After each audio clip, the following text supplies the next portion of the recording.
देखो आज हूँ संबलपुर प्रसिद्ध शीतल षष्ठी यात्रा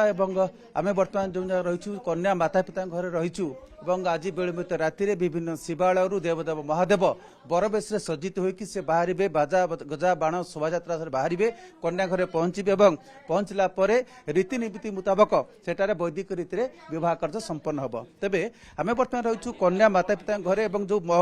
महार्घ मुहूर्त जो अपेक्षा रही है कन्या माता पिता देवी पार्वती को झील रूप में पाइबापी तेणु देवी पार्वती को सेमाने झील रूप में पाई आम रही झाड़ुआपड़ा शीतल षष्ठी यात्रा जी कन्या माता पिता होती अंतर्जातिक क्रिकेटर देवाशीष महांती और धर्मपत्नी एथर माता पार्वती माता पिता हबार सौभाग्य अर्जन कर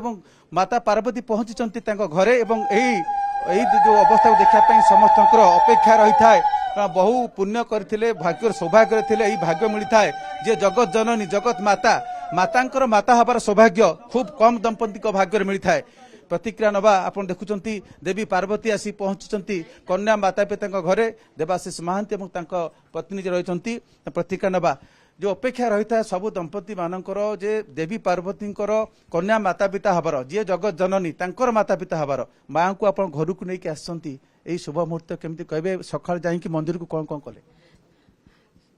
सका मंदिर को जाकि गोटे छोट पूजाटे थिला पूजा अर्चना करके आम माता को लेकिन आसचु कन्या रूप में पाई माता को आम बहुत खुशी अच्छे से फिलिंग्स एक्चुअली वर्ड्स रे एक्सप्रेस कर हेनी ठीक मसे पूर्व जो दिन अक्षय तृतीया दिन थाल उठा होता आप माता पिता भाव आप घोषित कराइला कन्या माता भाव से दिन फिलिंग्स कौन रही है भितर मसे ही आज माता निजे स्वयं आप घर को धरिकी आप आसपर रीतिनीति कौन सब रही से दिन तो ऑफिशियली डिक्लेयर है आम से दिन जाना पाइलु कि आमर ही आम माने ये सुजोगटा पाइछु से दिन बहुत खुशी थिलु आम माने बहुत खुशी थिलु किंतु लास्ट 1 मंथ हम प्रस्तुति रे जाइछि माने प्रिपरेशन जोटा गोटे झीर बाहाकर जो सब प्रिपरेशन लगे से प्रिपरेशन रे गोटे मंथ केमती कटि गला जना पड़ुनी कौन विवाह प्रस्तुत करेंगे माँ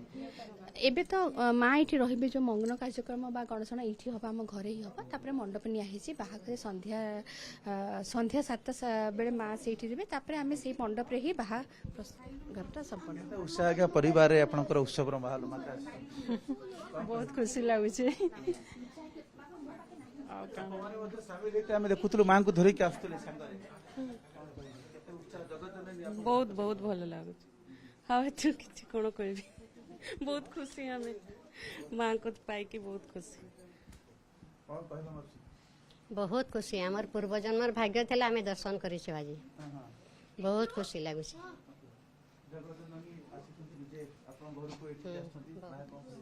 बहुत खुशी माँ माँ आसी विजय कर बहुत खुशी लगुच आज बहुत खुशी लगुच आज खुशी सीमा नहीं ना आज बहुत खुशी लगुच पिता होती देवाशीष महांती कौन कहे आपण संबलपुर जोई किंतु आज देवी पार्वती को आपण माता रूपे झील रूपे पाई निश्चित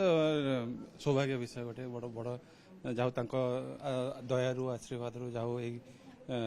सौभाग्य मत मिली से धन्यवाद देवा चाहूँगी निश्चित भाव चाहूँ भल भाव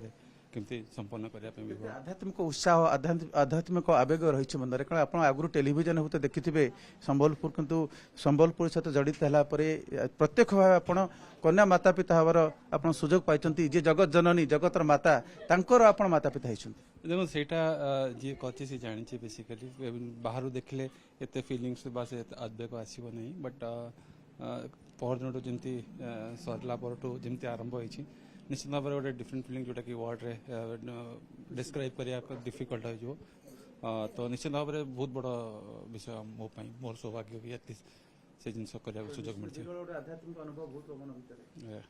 निश्चित भाव आज केत सका मंदिर गले कौन है निश्चित सका जाइलु आम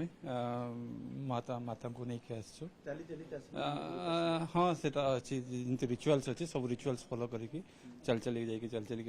आसलु तो निश्चित भाव में गोटे यही टाइम टा मेनली आ गोटे दिन टाइम अच्छी जोटा कि आमर फिलिंग्स आदान प्रदान भी बहुत लोक भी अच्छा निश्चित भाव में चाहिए करने तो से फिलिंग्स धीरे धीरे